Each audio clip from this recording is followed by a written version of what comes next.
Zee 24 तास एक पाऊल पुढे।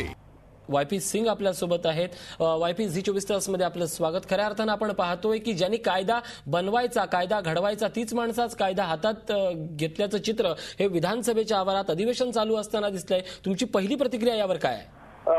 माझी पहिली प्रतिक्रिया अशी आहे की आपले जे मोठे पोलीस अधिकारी आहे, पोलीस महासंचालक वगैरे सगळे एक बांगड्या टाकून बसलेले आहे आणि एका केसमध्ये सरळपणे गुन्हा होतात, कायद्याप्रमाणे ताबडतोब त्याच्यावर FIR दाखल करून अशा आमदारांना अटक करायला पाहिजे।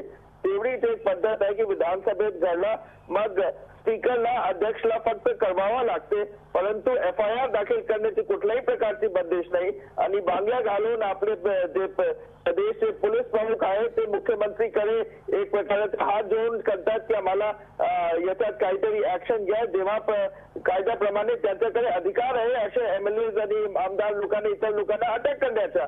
तर मला असं वाटतं की कायद्याचं राज जे आहे आपल्या राज्यात जे आहे ढकललेलं आहे आणि याचा मला वाटतं दोषी आमदार तर होऊ शकतात, पण त्याच्यापेक्षा आपले वरचे पोलीस अधिकारी जास्त दोषी आहे, जे डोळे बंद करून हात जोडून जे आहे कायदा अंमलबजावणी करता पुढाऱ्यांकडे धाव देतात।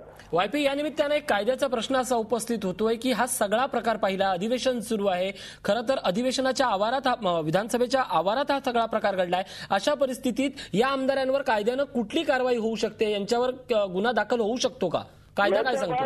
याच्यावर ताबडतोब 353 म्हणजे सरकारी कामात एक सरकारी ऑफिसरला अटॅक करणे, 332 जे आहे अशा लोक याच्यावर जे आहे एक ताबडतोब त्यांना गुन्हा दाखल करायला पाहिजे, जेणेकरून अशा आमदार लोकांना अटक करून हे नॉन बेलेबल ऑफेन्स आहे, ताबडतोब लॉकअप मध्ये ठेवायला पाहिजे, कायदा हा म्हणतात। नक्कीच महाराष्ट्रात, कायदा प्रिय असणाऱ्या महाराष्ट्रात कायद्याचाच संदेश गेला पाहिजे, ही सर्वप्रथम आपण भूमिका सगळ्यांनी मांडली पाहिजे। धन्यवाद वायपी आमच्याशी बोलल्याबद्दल।